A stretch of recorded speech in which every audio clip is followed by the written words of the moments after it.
Hello everybody, this is the thejonnymar, and welcome back to my Let's Play of Final Fantasy VI Advance.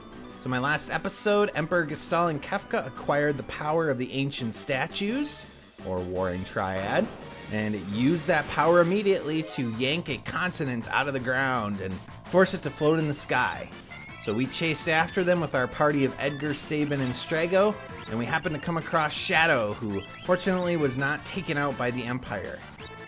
So now we have to go through wave after wave of powerful beasties in order to catch up with Gesthal and stop his insane quest to rule the world. So these guys we're fighting now actually are the reason why I brought Strago with me to the floating continent, and that's because they use a lot of different lore abilities. They use level 5 Confuse, level 4 Flare, and also level 5 Death, or Doom as it used to be called. When they don't go down that easily. So hopefully throughout the course of this area I'll be able to learn all of those abilities with Strago. Now this is sort of a maze. You'll notice that there are parts of the area that open up only when you get near them. And now here are the bad guys that you have to look out for. The brain pans there in the front can use Smirk, yep. And that stops one of your characters. And they also can use a Blowfish attack, or 1,000 Needles, which does 1,000 damage. So it will, of course, kill off a party member. And the Misfit there in the back, it still has Life Shaver, which does a ton of damage based on the amount of damage they've taken so far. Unless you're wearing Earth Elemental equipment like the Gaia gear. As you saw there, Shadow actually was healed. And that's because he's wearing Gaia gear. So, I currently just have Edgar. All three of my other party members are stopped. That's what the pink indicates. So, it's kind of up to Edgar, although Strago did just get out of stop there, so that's good.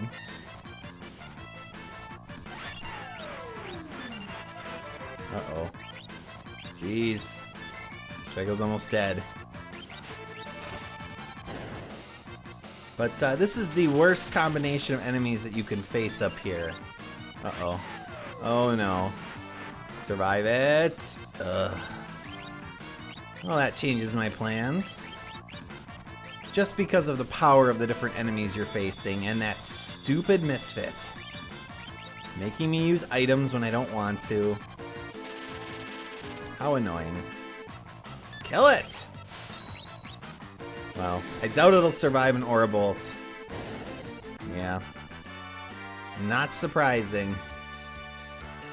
And you're also going to want to, of course, pay very close attention to your levels, because you're going to be gaining levels very quickly up here. And these little blue balls that you can pick up are items you can acquire.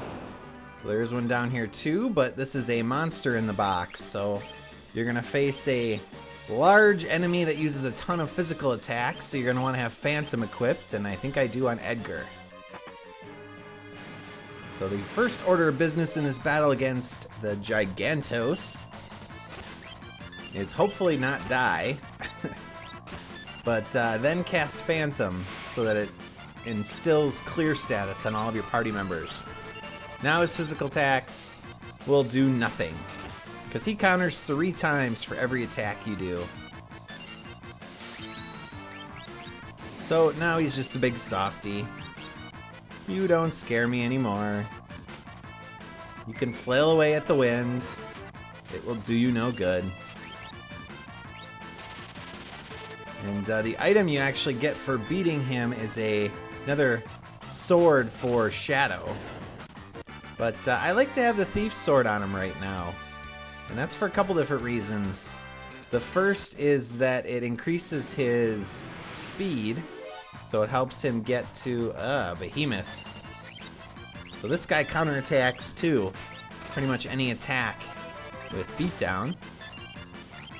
And he's pretty nasty. The Behemoths have a nice tradition in the Final Fantasy games. They are a kind of end game or super strong enemy that you're going to face throughout the different games in the series. And they are all very difficult. The ones that come to mind are the ones from Final Fantasy IV on the moon. Because those guys in Bahamut's cave when you're going to pick up the summoning are bad news when you run into them. So this is the other thing to be on the lookout for, are these little traveling platforms. They pretty much take you where you have to go. There is one that tries to trick you, and then you have these switches you have to step on to make certain parts of the continent appear or disappear.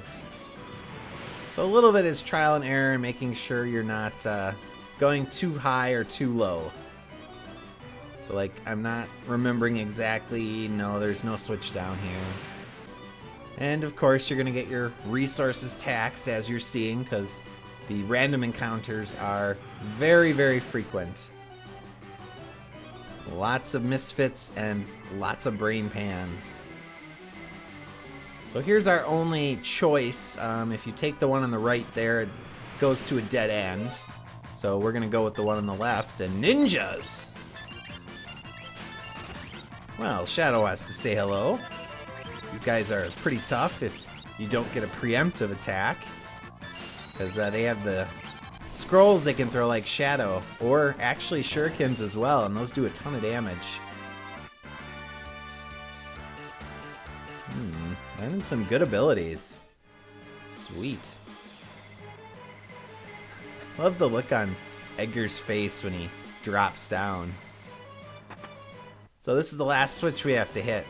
Well, actually that's not right. Second to last switch we have to hit.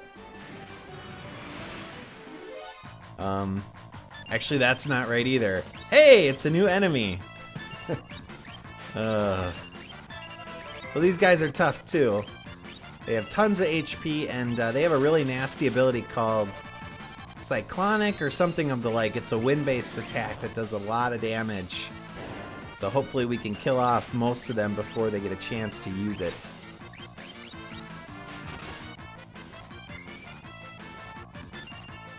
Let's try out Flash. We haven't used that in a while.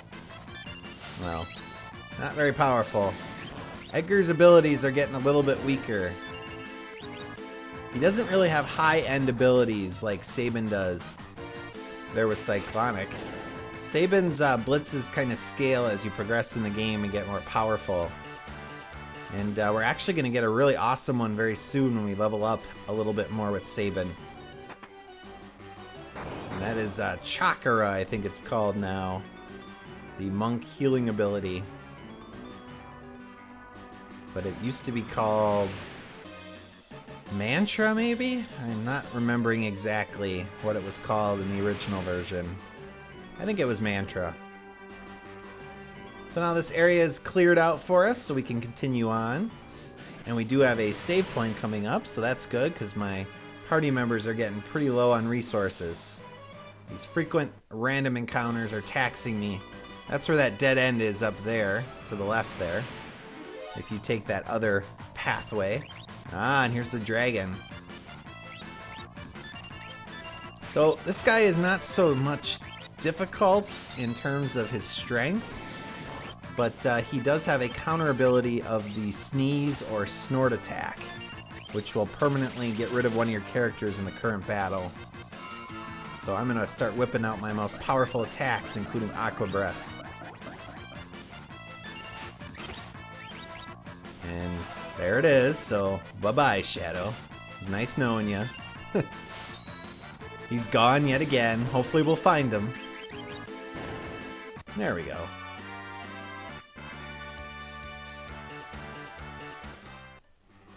So there's a switch up here. We're going to avoid that for now. Instead, we're going to grab this beret, which is for Realm. And then head to the south here, and we get our save point. So time to use a tent, a much needed tent.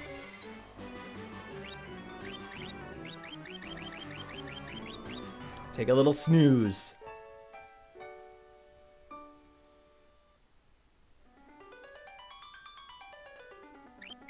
And it's only been about 10 minutes or so for you guys, but it has been a ton of random battles, and each of those take roughly 1 to 2 minutes long, so the time is going much slower for me.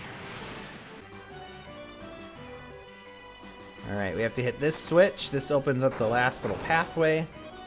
And let's see if we can get to it without getting in another battle? No. Okay. Alright, decision time.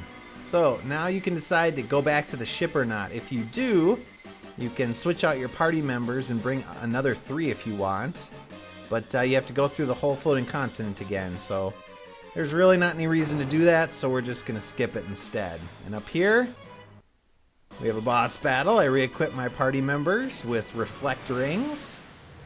And here we're going to take on Ultima weapon. Or Atma weapon as he used to be called. Strength given form. Your time is nigh. He used to say, feeble creatures, go. As in die. So you'll notice my party members are floating. That's because Atma likes to use a quake attack. So as long as you're floating, that won't hit you.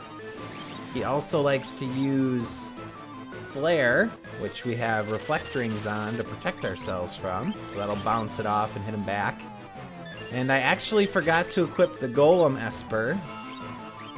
That's another good ability to have. Use him in battle for his earthen shield, and that will protect you against physical attacks.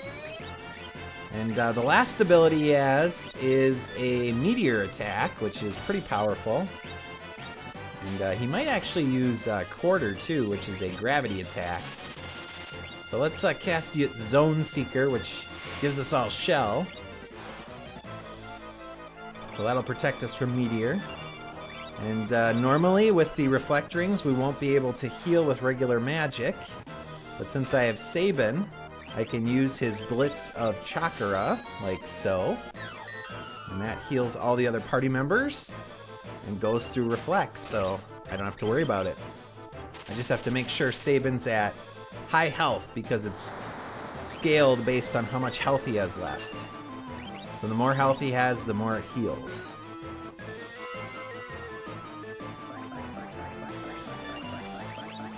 Now, for those of you playing the original SNES version, you can use the Vanish Doom trick on Atma to kill him off. At least I think you can. So, of course, that substantially reduces the amount of time it takes to kill him. And if you bring Locke along, you can actually steal something of importance from him. I think he's got something good. I don't know if it's maybe a ribbon. I forget. I never bring Locke. I've just heard that he has a pretty good rare steal. So there's Flare. Right back at you, buddy. Pretty intimidating looking, and some really kick-ass music too. This is one of the really cool boss encounters in the game. And here's the nasty Graviga attack. So this takes all of your party members down to 80% of their health.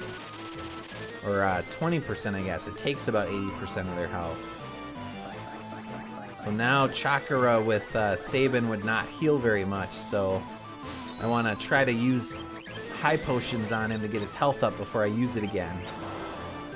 Or I could just kill off Ultima, that works too. Alright, so Ultima has gone down. Good job, party. And we're going to lose Shadow here in a second because he runs off for some reason. That will become more clear in my next episode. So next time we will head up these steps and we will have our encounter with Emperor Gesthal and Kefka. So as always, thanks for watching, and I will see you all next time.